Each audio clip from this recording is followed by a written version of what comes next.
Every event starts with a question. Who can help bring this to life? And more often than not, that question takes the form of a request for a proposal or an RFP. But here's the uncomfortable truth. Most RFPs don't set us up for success. Not for the planner, not for the vendor, and not for the show. Because they're missing something. The problem with most RFPs isn't the process, it's the mindset. They're written like a procurement document. They're treated like a gatekeeping tool. They hold back critical information like the budget, the real objectives, the actual pain points, and expect vendors to respond with brilliance while being blindfolded. It's like asking someone to build a house, but refusing to tell them how many people will live in it, what materials you like, or how much money you've got. Transparency isn't a threat.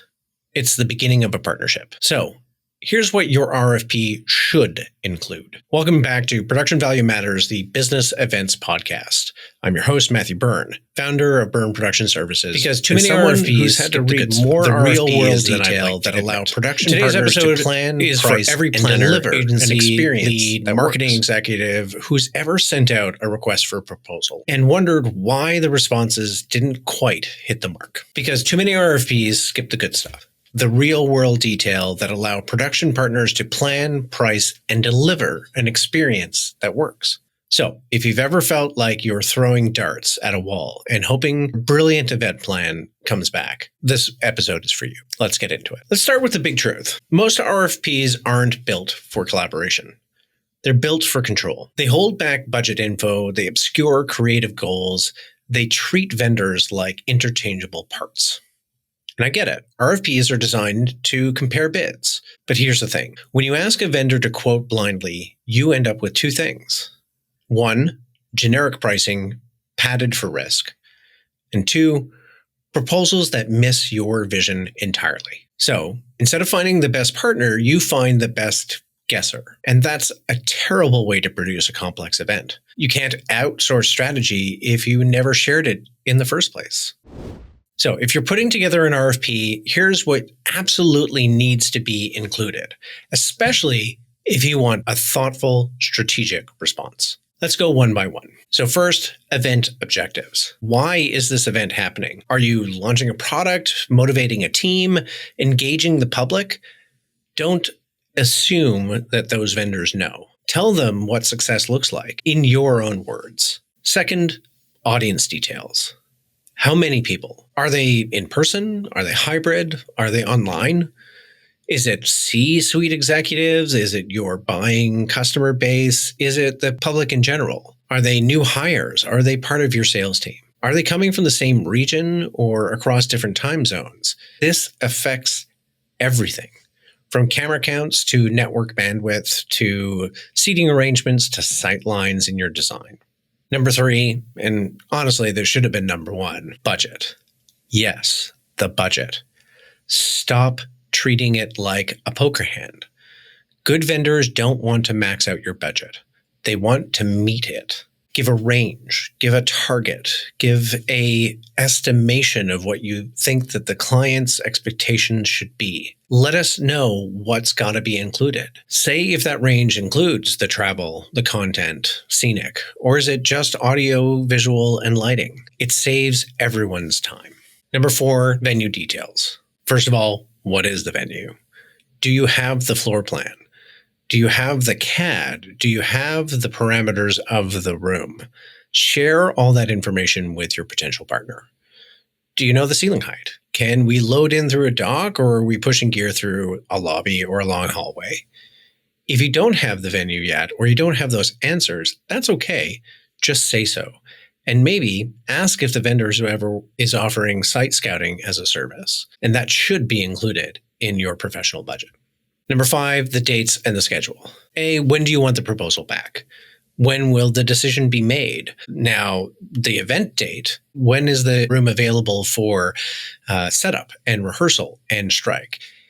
A lot of RFPs come to us in particular saying, hey, we have an event on Tuesday and Wednesday, but it doesn't necessarily detail when we can do setup. I think some of those things are assumed, but detail that stuff out in your RFP. The more we know, the better we can plan and give you accurate and transparent costs. Number 6, technical requirements. Please don't just say full AV. That really doesn't mean anything. You have to go into certain details, not about necessarily the equipment that you want us to use. I don't certainly expect anybody who is not in the world of production to know the difference between different lighting instruments and different sound equipment. But tell us if you need IMAG or image magnification. Do you need live stream or recording sessions? Do you need audio for the breakout rooms, lighting, scenic? Look at your objectives and what you want it to look and feel. The most successful thing that I have seen from people who are not technically minded is they've sent us pictures of things that they have seen in the wild and said, we would like something like this. And then leave it to your partner to be able to say, here's how we can achieve that for your budget. Again, going back to one of the most important things here, share your budget. List what matters to your audiences, not just what you saw at last year's show or what you did at last year's show. And again, that's a really good technique to say, hey, we saw somebody else do something similar to this. We'd like to see if we can achieve something like that for our budget.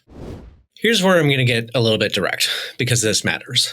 Let's talk about what not to do in your RFP. First of all, don't hoard information. You're not creating leverage. You're creating confusion. We're not here to trick you into overspending. We're here to solve a problem. But we can't do that if we don't know what they are. Don't ask for creative unless you plan to compensate. Asking for original renderings or stage design or custom animations in an RFP, unless you're paying for it, is not okay. Creative work is real work, and real work deserves real pay. Instead, ask for samples of past projects or open a paid pitch phase where creative ideas are valued and paid for. Third, and very important, do not steal.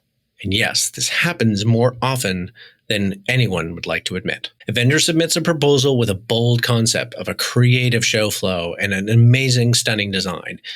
And even though they didn't win the bid, their idea shows up in the final event. That is theft. You wouldn't borrow a band's set list without hiring the band. Same goes here. If you love an idea, reward it. Hire them. License the concept, or offer compensation for the discovery work. That's how you build an ethical, thriving industry. Planning a multi-day event or conference? Then you know how chaotic managing show content can get. Version issues, last-minute changes, and the post-show scramble to send out IMAG recordings. ShowSync is built to fix that. It's your central hub for managing presentations, media, and video recordings across your event, without the mess of cloud folders or lost file links. With ShowSync, your show content stays organized, your crew stays in sync, and your post-show video files are delivered faster and cheaper, so you can move on to the next big thing without chasing down drives. Learn more at showsync.ca, because your content should work as hard as you do. Enjoying the show? Don't miss a single episode. Follow Production Value Matters wherever you get your podcasts. And for bonus content, tools, and event insights, head over to productionvaluematters.com and subscribe. Stay sharp, stay inspired. Production Value Matters. All right, let's get a little bit practical. Here's a sample structure of a well-written RFP, especially for production and AV services. First of all, in section 1, introduce the event and give some context. Give a brief summary of your company, the event's purpose, and what success looks like. In section 2, do an event overview, the date, the location, estimated attendance, high-level agenda, and session types. In section 3, go through a scope of work, but break it out. Break it into technical production, which is your audio, lighting, video, staging, all of the materials needed to execute it. Creative services, that can be anything from the design aspect to the digital content, whether that be video or presentation materials, lump all of that into a creative services scope of work. On-site labor. Now, look, that involves a little bit of the technical production and creative services. They will blend, but say, hey, look, this is when we want people. This is where we need people, and break that down in that scope of work. Streaming and recording, whether or not that's applicable to your event, even just saying, no, we don't need this, is better than just leaving that out completely. And then content handling. How do you want to handle that content? Be very specific of our expectations at the end of this event is that our content is delivered in this fashion. That goes a long way for helping to inform the solution that we would propose. Be clear about what's in, what's optional, and what's not included. One of the first questions we always ask after we ask the budget question is that budget inclusive of exclusive in-house services like power and rigging? Because those can eat away at your budget, and we want to make sure that we're not overspending in one area or over allocating in one area, only to have that pre-allocated to something else. Be super transparent about that. Section 4, talk about your budget range. Provide a range to let us know what it needs to cover and what the expectations are of the event. 9 times out of 10, whenever we ask a question about what's in the budget and what's not in the budget and what range it is, one of 2 or 3 things will happen. Either we'll say, oh, that's amazing, great. We will work within that parameter and be able to present you with something meaningful and impactful. The second thing that will happen is, I'm not sure we can achieve what you would like to achieve for that. Do you have some flexibility on it just to see if we can move 5 to 10%? And or the third possibility is, and this happens a lot, we just go, we will be honest. We cannot achieve what you are asking for with this budget. And so we will respectfully decline the opportunity, which doesn't waste our clients' time. We certainly don't want to take them on a journey that they are not willing to be on. In Section 5, talk about your evaluation criteria. Let vendors know how you will assess those proposals. It can be on cost, experience, the design and creativity, innovation, and or timelines. This helps vendors focus on what matters to you and moreover helps build that relationship between vendors and their clients to understand how they best align their goals to be successful together. And in Section 6, include a timeline. When the RFP is going to be due, when you would like to hear questions, and when we can expect answers. Certainly, talk about a decision date. A lot of RFPs come across our desk where they are very vague about when they're going to finally make a decision, and that kind of makes things languish for a while. We hold vendors accountable for replying to us whenever we engage a vendor to get us numbers, scope of work, all of those things in a timely manner. And we reciprocally go back to them and make sure that we are held accountable to answering their questions and responding in a timely manner as well. It's really important to build that relationship. And then include a time where you are targeting a contract signing. Now, I say targeting a contract signing because there are times when you intend to sign a contract and get this up and running within 2 weeks as an arbitrary number. But we all know that legal, financial oversight and review can sometimes take a while. And so giving a target to say, hey, we want to have gotten to a point where we've signed a contract by X date gives your vendors and all of the integrated stakeholders a goal to reach. Now, the reason I say target a contract signing and not just say, hey, this is going to be an absolute decision and signing date is that we need to be realistic about those things. And so if you are communicating with your potential vendor to say, we're targeting, 3 weeks from now to be when we sign this contract, then that helps to build that relationship. And then Section 7, of course, some submission requirements. Like, what are you asking for that you actually need in the proposal that you receive?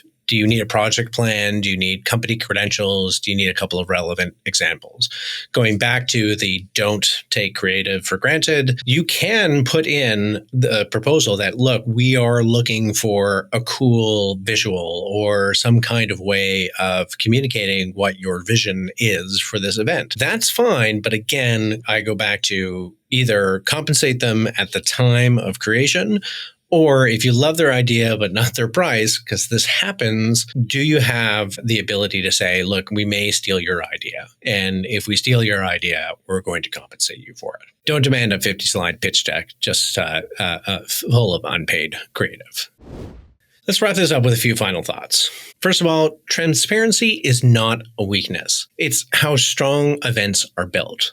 The more you share, the better the partnership. Creative is professional labor. If you want it, plan to pay for it, either in the proposal phase or throughout the discovery agreement. Third point, events are not a commodity. They're a collaboration. And great collaboration starts with clear communication. If you're an event planner or decision maker and want to look at your RFP and ask yourself, does this give vendors what they need to succeed? And if you're a vendor, speak up. Ask for clarity. Ask for fairness. Ask for compensation when strategy or creative is being requested. We'll all deliver better events when we start acting like partners, not adversaries. So that's it for today's episode of Production Value Matters. If you like the content that we create, don't forget to like and or subscribe on whatever platform you're listening to. You can go to productionvaluematters.com and you can subscribe there for further deep dives into the content that we create and look at past and future episodes. If you found this helpful, again, share it with a planner or teammate who writes RFPs. I'm sure they would find it valuable. Until next time, keep raising that bar. Production Value Matters, the business events podcast, is brought to you by Byrne Production Services. To learn more about Byrne Production Services and how we can achieve your business goals, head over to byrneproductionservices.com. Thanks for listening.